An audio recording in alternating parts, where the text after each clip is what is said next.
새벽 3시쯤에요. 화장실 한번 다녀왔을 뿐인데 그때부터 눈이 말똥말똥해져서 천장만 보고 계신 적 있으시죠? 몸은 분명히 너무 피곤한데 머릿속은 오히려 더 또렷해집니다. 아, 오늘도 다 잤네 하는 생각부터 들고요. 진료실에서도 원장님, 저는 꼭 새벽 2, 3시면 깨요. 간이 안 좋은 건가요? 왜 그래요? 새벽에 깨는 것 자체는 큰 문제는 아니에요.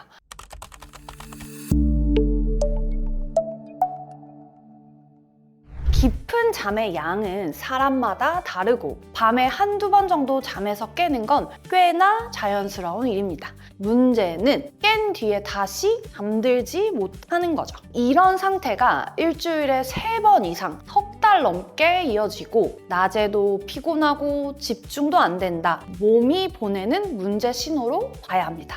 그런데 많은 분들이 원래 제가 좀 많이 예민한 편이에요. 스트레스가 많아서 그런가 봐요. 잠기가 밝은 체질이에요. 물론 그런 영향도 있습니다. 하지만 진료실에서 보면 불면은 대부분 원인이 하나가 아니에요. 맨 바깥에는 생활 습관이 있고 그 아래에는 몸에 긴장이 있고 가장 깊은 속에는 긴장을 계속 만들고 있는 원인이 숨어 있습니다. 먼저 가장 바깥에 있는 겹부터 살펴볼게요. 원장님, 저는 왜 꼭 새벽에 깨는 거죠? 우리 몸은 원래 새벽이 되면 깨기 쉬운 방향으로 움직입니다. 밤에 잠들 때는 하루 종일 활동하면서 뇌에 쌓인 피로 물질이 우리를 깊은 잠으로 끌어당겨요. 그런데 잠든 뒤 서너 시간이 지나면 피로 물질이 대부분 정리가 됩니다. 반대로 몸을 깨우는 각성 호르몬은 새벽 2, 3시부터 조금씩 올라오기 시작하죠. 그런데 여기서 생활 습관이 하나 더 겹치면 문제가 시작됩니다. 저는 자기 전에 휴대폰을 계속 보면서 자거든요. 그것도 영향이 있나요? 네, 맞습니다. 생각보다 영향이 굉장히 큽니다. 우리 몸의 수면 호르몬인 멜라토닌은 빛에 아주 민감합니다. 낮에는 밝은 빛을 충분히 받아야 밤에 잘 나오고 반대로 저녁에 환한 불빛을 오래 보면 분비가 억제됩니다. 실제로 저녁에 거실 형광등 정도의 밝기만 돼도 멜라토닌의 분비가 절반 이상 줄어들었다는 연구들이 있습니다. 저녁 내내 환한 거실에서 TV를 보고 침대에 누워 휴대폰까지 보는 생활은 몸 입장에선 아직 잘 시간이 아니구나 착각하게 만드는 거죠. 오후에 커피 한 잔 정도는 괜찮지 않나요? 이 질문도 정말 많이 받는데요. 카페인은 평균적으로 절반이 빠지는데 약 5시간 정도 걸리는데요. 분해가 느린 분들은 10시간이 넘어서도 몸에 남아있는 경우가 있어요. 낮잠도 마찬가지입니다. 20분 정도의 짧은 낮잠은 도움이 될 수 있지만 1시간씩 훅 자버리면 밤에 사용할 잠을 낮에 미리 당겨서 쓰는 셈이 되는 거죠. 새벽에 자꾸 깨는 분들이라면 가장 먼저 확인해야 할 것이 저녁의 빛, 오후의 카페인, 그리고 긴 낮잠. 3가지만 정리해도 잠이 눈에 띄게 좋아지는 분들이 생각보다 많아요. 그런데 여기까지 다 해봤는데도 여전히 새벽에 계속 깨는 분들이 계세요. 그렇다면 이제는 한 겹 더 안으로 들어가야 합니다. 하루 종일 피곤한데 밤에만 정신이 또렷해진다. 이런 분들은 몸이 쉬는 모드로 바뀌지 못하는 상태에 가까워요. 우리 몸에는 긴장을 담당하는 신경과 몸을 쉬게 하는 신경이 있어요. 그런데 교대가 잘 안 되는 분들이 있어요. 몸은 분명 피곤한데 막상 누우면 머릿속이 복잡해지고 가슴이 두근거리고 작은 소리에도 쉽게 깨는 분들이 이런 분들이죠. 혹시 너무 피곤한데 몸이 잠드는 걸 거부하는 것 같다는 느낌 드시는 분들 있으신가요? 저는 이 표현이 참 정확하다고 생각해요. 그런데 여기서 한 가지 더 생각해 봐야 돼요. 왜 몸은 계속 긴장하고 있을까요? 바로 가장 안쪽에 있는 마지막 한 겹입니다. 마지막 한 겹은 대부분 오랫동안 이어진 스트레스예요. 일에 대한 부담, 가족 걱정, 건강에 대한 불안, 미래에 대한 고민 몇 달, 몇 년씩 계속되면 스트레스 시스템은 밤에도 쉬지 못하게 돼요. 그래서 각성 호르몬이 충분히 떨어지지 않고 몸은 계속 깨어 있으려고 하는 거죠.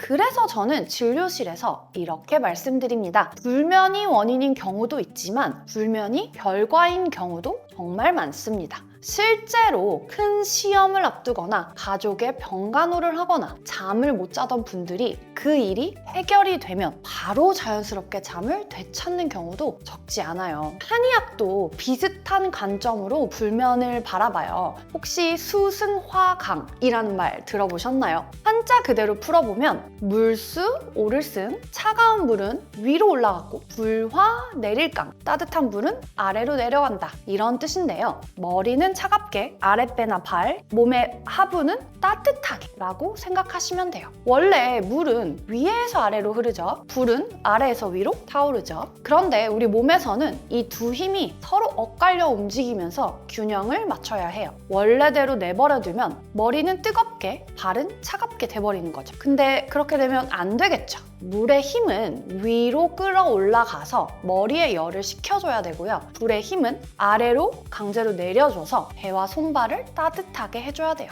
스트레스가 오래되거나 몸이 피곤하고 지치면 균형을 조절하는 힘이 떨어질 수 있어요. 그러면 머리가 지끈지끈거리거나 얼굴에 열이 오를 수도 있고요. 아프지 않더라도 머릿속이 계속 또렷하고 깨어있는 것처럼 느껴질 수 있는 거죠. 가슴이 답답하거나 두근거리고 손발은 차가운데 상체만 덥다고 느낄 수도 있고요. 몸은 분명 피곤한데 각성 상태라서 잠은 쉽게 들지 못하거나 자다가도 금방 깨게 되는 거예요. 현대의학에서는 긴장을 담당하는 신경이 과하게 활성화됐다 표현하고 한의학에서는 위로 열이 떴다, 수승화강이 깨졌다 표현을 하는 거죠.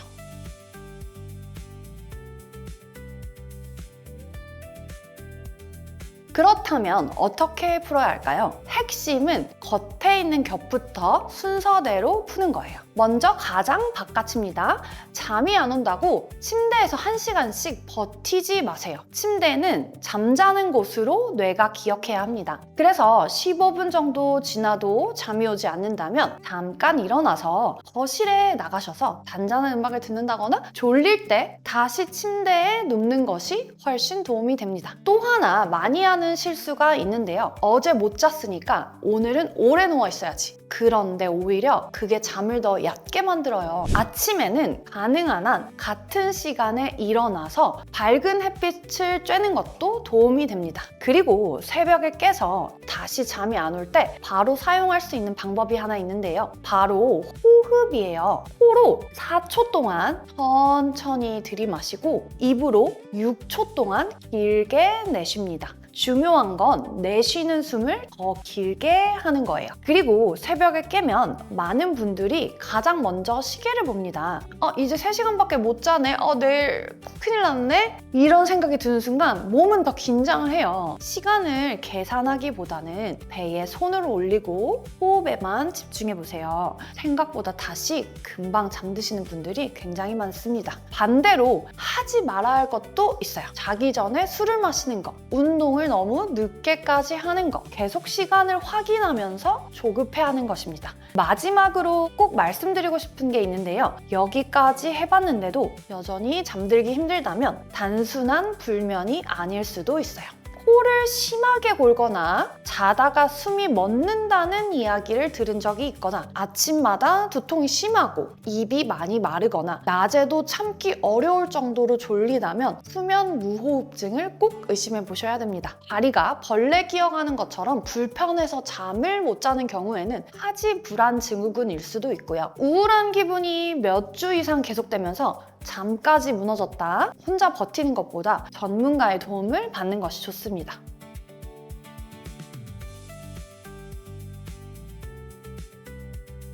오늘 내용 3가지만 기억해주세요. 첫 번째, 새벽에 깨는 것 자체가 병은 아니에요. 다시 잠들지 못하는 이유를 찾는 게 중요해요. 두 번째, 불면은 생활 습관, 몸의 긴장, 스트레스가 여러 겹으로 쌓여서 생기는 경우가 많아요. 겉에 있는 겹부터 하나씩 풀어야 됩니다. 세 번째, 잠은 억지로 만드는 것이 아니에요. 몸이 보내는 신호를 하나씩 이해하고 풀어가다 보면 깊은 잠은 다시 돌아올 수 있습니다. 지금까지 고고한의원 대표원장 한의사 고혜솔이었습니다. 감사합니다.